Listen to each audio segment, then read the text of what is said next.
Hello everyone, প্রতিদিনের মতো আজকে একটা নতুন ব্লগ নিয়ে হাজির হয়েছি। তো বুঝতেই পেরে গেছো আমরা কোথায় একটা যাচ্ছি। তো কোথায় যাচ্ছি সেটাই তোমাদের সঙ্গে আজকে শেয়ার করব।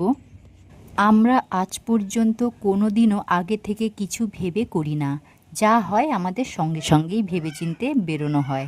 তো আজকের দিনটাও ঠিক সেই রকম, যেই কথা সেই কাজ।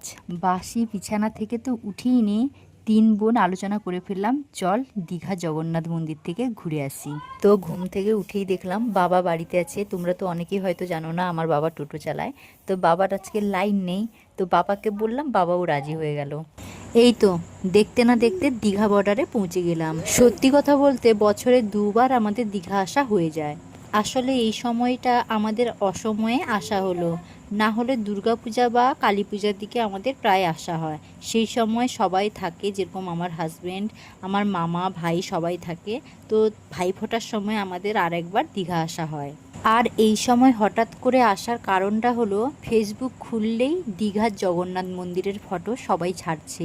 সেটা দেখে নিজেকে আর সামলে রাখতে পারলাম না, তাই বাড়িতে সকলেই মিলে আলোচনা হলো যে যাওয়া যাক, একদিন ঘুরে আসা যাক।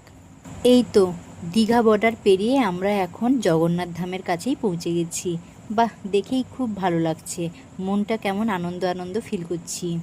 এমনি আমরা অনেকবারই টোটোতে করে দীঘা আসি প্রায়, কিন্তু আজকে যেন রাস্তাটা অনেকটাই জ্যাম ছিল, গাড়ি ঘোড়া প্রচুর চলছিল, মানে আস্তে আস্তেই নিজেদের একটু একটু ভয় লাগছিল। যাই হোক, মন্দিরটা বাইরে থেকে এতটাই সুন্দর লাগছিল, তোমাদের কি বলবো, ভেতরে না জানি আরও কতটা সুন্দর হবে।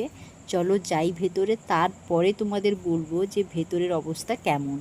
আমরা ঘর থেকে বেরিয়েছি প্রায় 10:30টার সময়, আর এখানে পৌঁছেছি 12:30 বেজে গেছে।